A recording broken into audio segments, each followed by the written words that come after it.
किसी के जहन में आए कि बात तो मौलाना साहब बिल्कुल ठीक कर रहे हैं, मेरे लिए भी सारे दरवाजे बंद हो गए हैं, मगर मेरा मामला सुलझेगा कैसे, मामला बनेगा कैसे।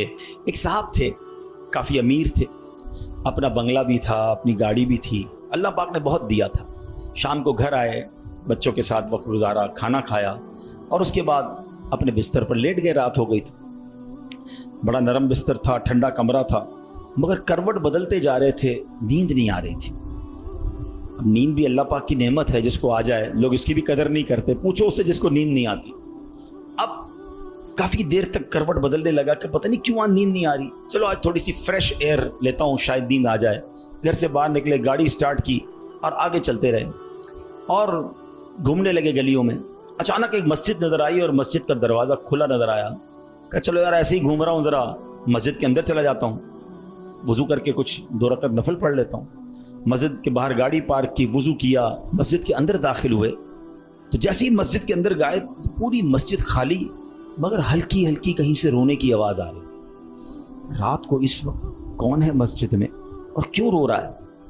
तो देखा कि एक कोने में एक गरीब आदमी अल्लाह की बारगाह में हाथ उठाए रो रहा है और रोते रोते अल्लाह की बारगाह में अर्ज़ कर रहा है कि ए अल्लाह, मेरी बेटी बीमार है, डॉक्टर ने ऑपरेशन का कहा है, मुझ गरीब के पास पैसे नहीं है, कहाँ से लाऊं? ए रब्बे करीब, तू ही असबाब बनाने वाला है, मुझ गरीब की हालत ज़ार पर रहम फरमा।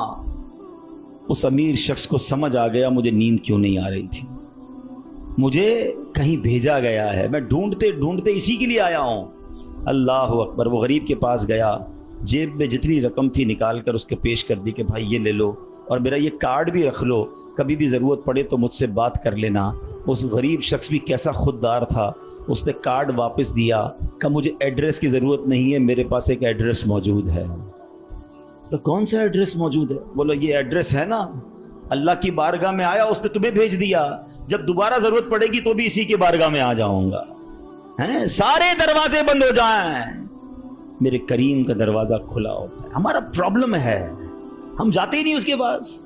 हैं? अच्छा, अपना एक छोटा सा टेस्ट ले लो ना, ताकि अंदाजा हो जाएगा आपको। कभी भी आपको बीमारी हो, पेट में दर्द हो, सर में दर्द हो, पाँव में दर्द हो, चोट लग जाए, पहले कौन याद आता है?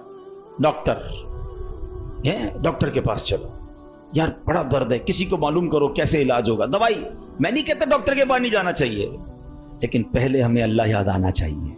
ए अल्लाह, तू शिफा देने वाला है, करम कर दे मालिक। कारोबार में नुकसान हुआ, फैमिली में प्रॉब्लम हुआ, वॉट एवर प्रॉब्लम, सबसे पहले हमें दुनिया वाले सोर्स हैं, वकील, पुलिस, ये याद आते हैं।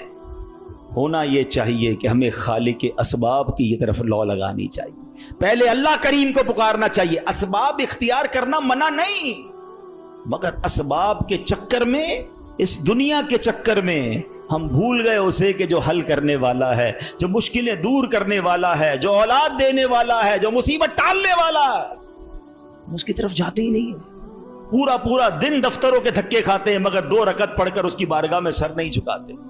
देखो अल्लाह कैसे काम बनाता है कि गमगीन दिल से, हैं, दुखे दिल से, बेकरारी के साथ और फिर तवज्जो के साथ जब बारगाह इलाही में दुआ की जाती है ना, तो बड़ी